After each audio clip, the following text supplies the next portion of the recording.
Well, good afternoon, Michiganders. Today is Tuesday, September 26th, 2023, and of course, this is Tuesday with Tom, Michigan's only weekly podcast where we answer your questions about estate planning and estate settlement in Michigan, and we don't send you a bill. I'm your host, Tom Doyle, estate planning attorney, lifelong Michigan resident, and ambassador for all things good in this great state of Michigan. Welcome to today's program. Well, if you listened to last week's episode or were curious what last week's episode was, I answered the question, will my testamentary trust avoid probate? So if you have a testamentary trust, or you think you have a testamentary trust, or you're thinking about having a testamentary trust, I invite you to listen to last week's episode where I answer that important question. And if you listened over the last few weeks, I've had almost kind of a series of episodes now about witnessing various documents. I talked about witnessing your will and witnessing your healthcare power of attorney. Today's topic is who can witness my durable power of attorney. But please remember, what I'm about to discuss is, as always, for educational purposes only. It is not intended to be legal advice. You need to work with your attorney to determine what is appropriate for you and your estate plan.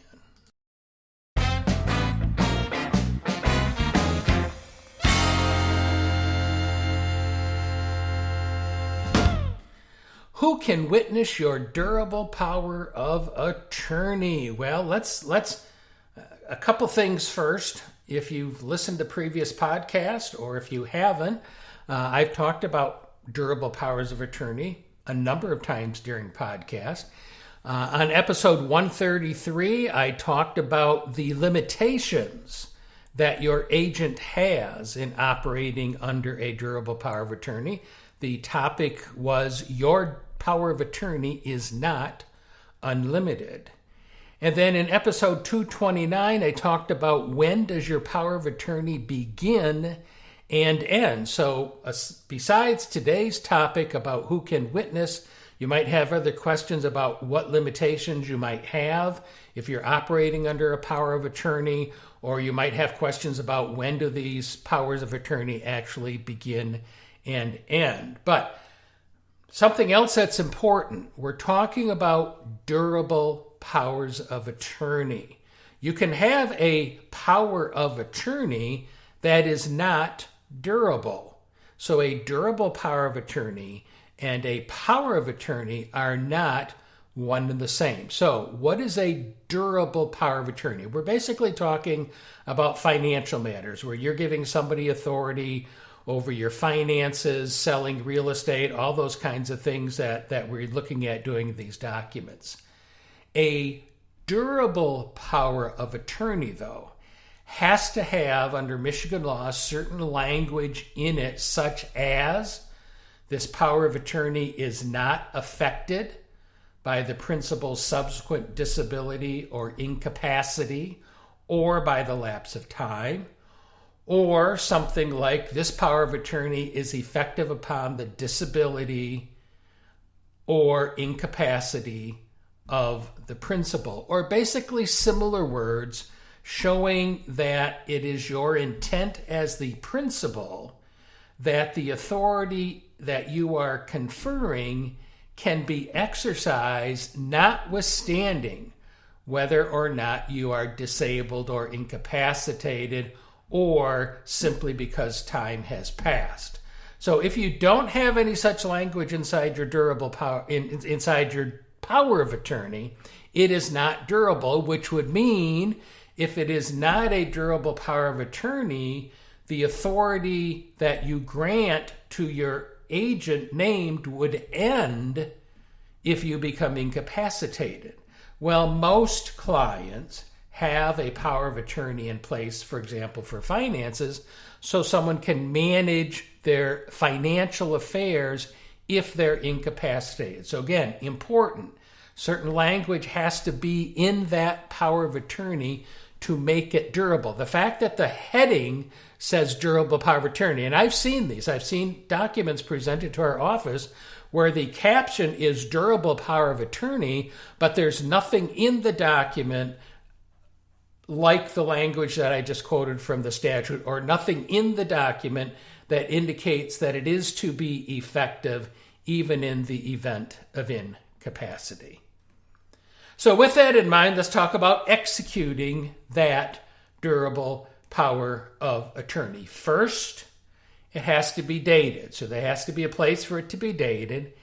And secondly, it has to be signed voluntarily by the principal or signed by a notary public on the principal's behalf in accordance with the Michigan Notary Statute. So again, it has to be dated, and it either has to be signed voluntarily by the principal or signed by a notary public on the principal's behalf in accordance with the Michigan notary law.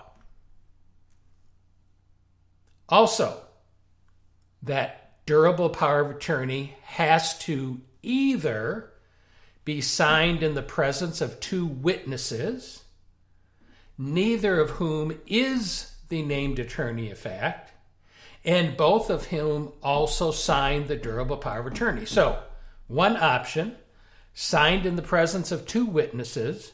Again, it can't be somebody who's named as the agent or attorney of fact in the document.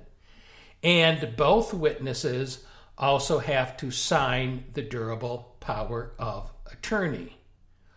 Or, alternatively, it has to be acknowledged by the principal before a notary public, and that notary public has to endorse on the durable power of attorney certification and acknowledgement and the true date of taking the acknowledgement. Basically, they have to notarize the principal's signature.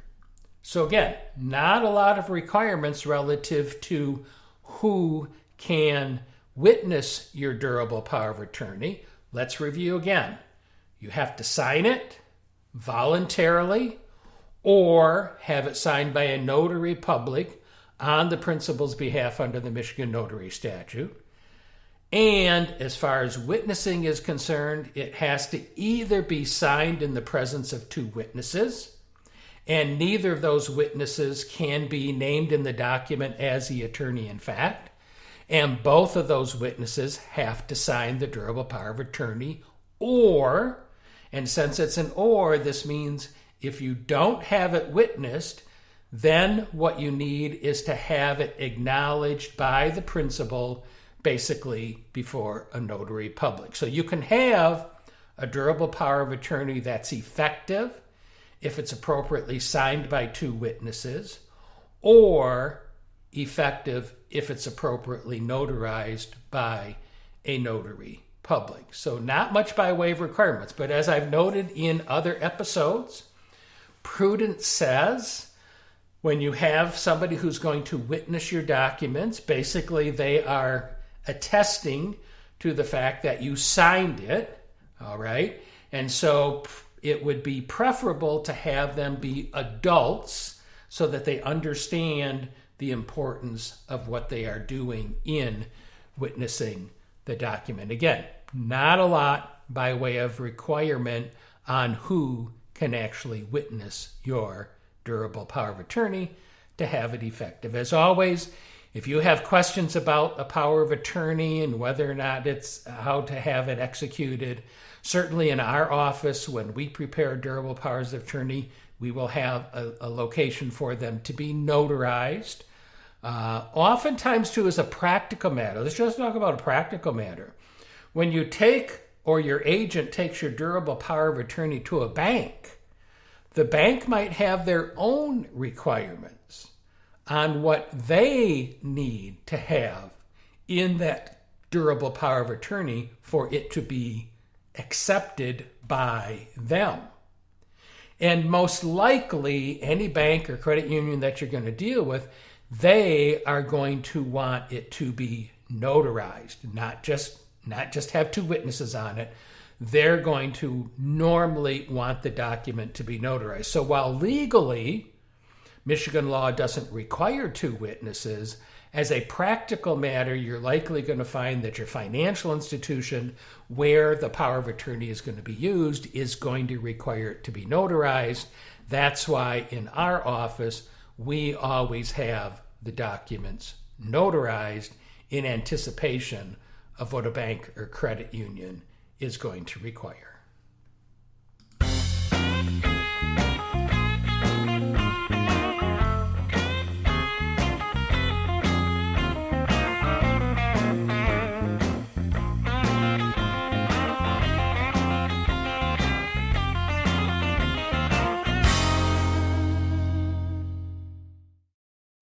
Of course, remember too that Amanda and I would be honored to have the opportunity to help you protect your loved ones by either putting together your estate plan, amending a current plan that you already have, or assisting you in settling a loved one's estate. Simply go to our website, doylelawpc.com. There you're going to find information on how to schedule an in-person consultation at our East Lansing office, or a virtual consultation via Zoom or telephone. You're also going to find the legal store. That is, again, where you can order individual documents. Maybe all you need is a new durable power of attorney. You don't need all the other documents that go along with it. Visit the legal store and you'll see how it is that you can order just, for example, a legal power of attorney to be prepared for you and delivered to your email. You'll also find information on how that can be done through the office Facebook page as well. Again, simply visit doylelawpc.com for more information and to schedule your consultation.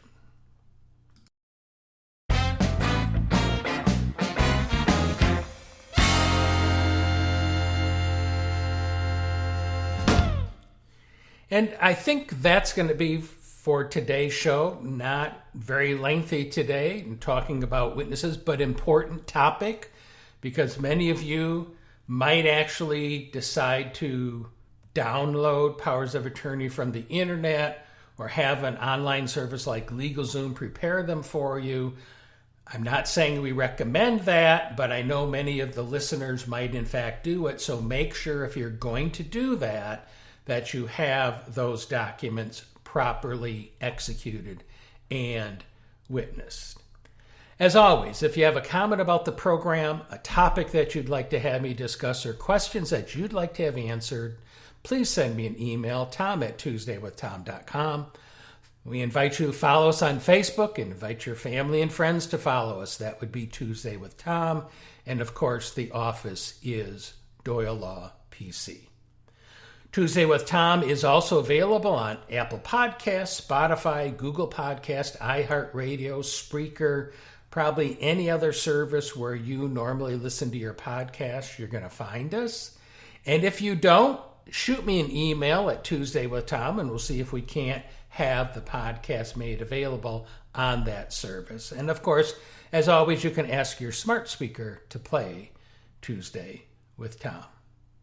Well, thanks again for spending some of your time with us today. As always, I hope that you have an awesome day and an awesome week in Michigan. Stay safe.